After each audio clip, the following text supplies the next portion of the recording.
Introducing a new technology layering engine for broadcast, live venues, and presentations. Multi-lane keen and mixed effects with an extraordinary intuitive iPad interface. New from Ensemble Designs.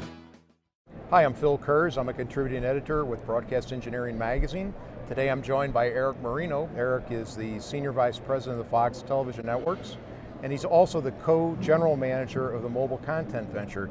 Erik is here today to tell us a little bit about what's going on the mobile side of the business. So Erik, could you just bring us up to speed on the latest developments as far as MCV is concerned? Well, thanks for having me, Phil. Good to see you, and I like doing this better on video than over a telephone line when we last chatted at CES.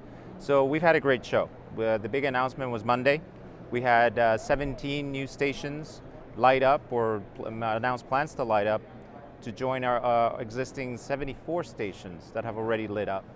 And that is big in itself, but the bigger news is the participation in their own way by CBS and ABC. So we as an industry now have all of the 7 major networks between English and Spanish language participating in mobile TV. And for us, that is a huge deal. And we're very grateful for our new network partners and affiliate partners in joining the launch of the Dial mobile TV service. Now, in terms of what, I know you're going to probably be curious, well, when are we going to start seeing devices? Those are coming, and those should be sometime in the next quarter or so.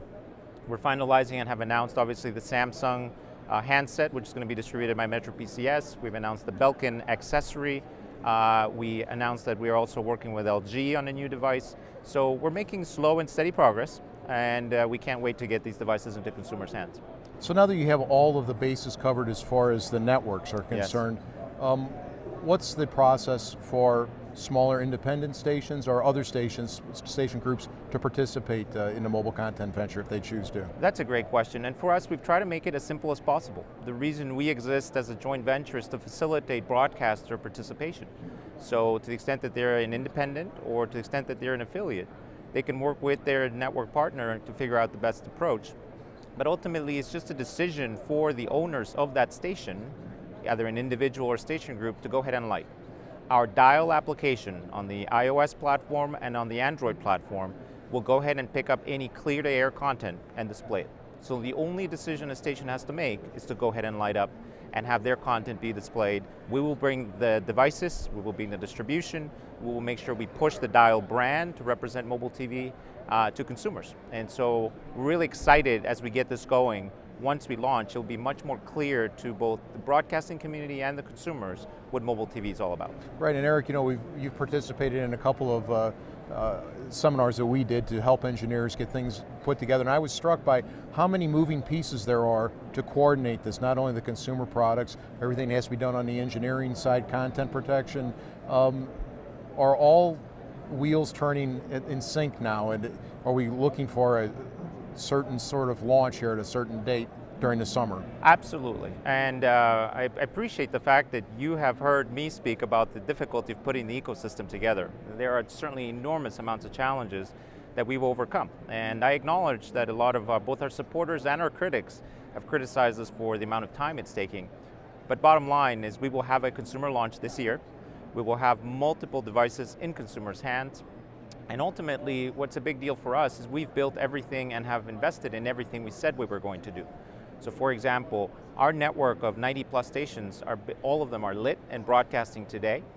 Fox and NBC affiliates are broadcasting with conditional access. So you have to be able to have the application to decrypt the content, simple user registration, free content to the consumer.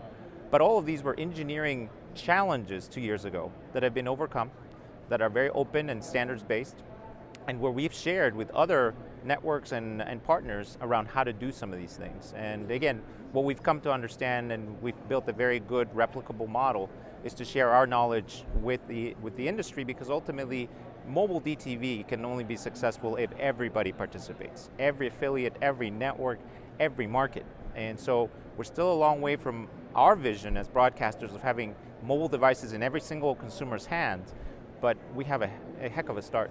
Great, well Erik, thanks for taking out a few minutes at this hectic NAB to tell me about what's happening with mobile. I always appreciate the time, thanks Phil. Thank you.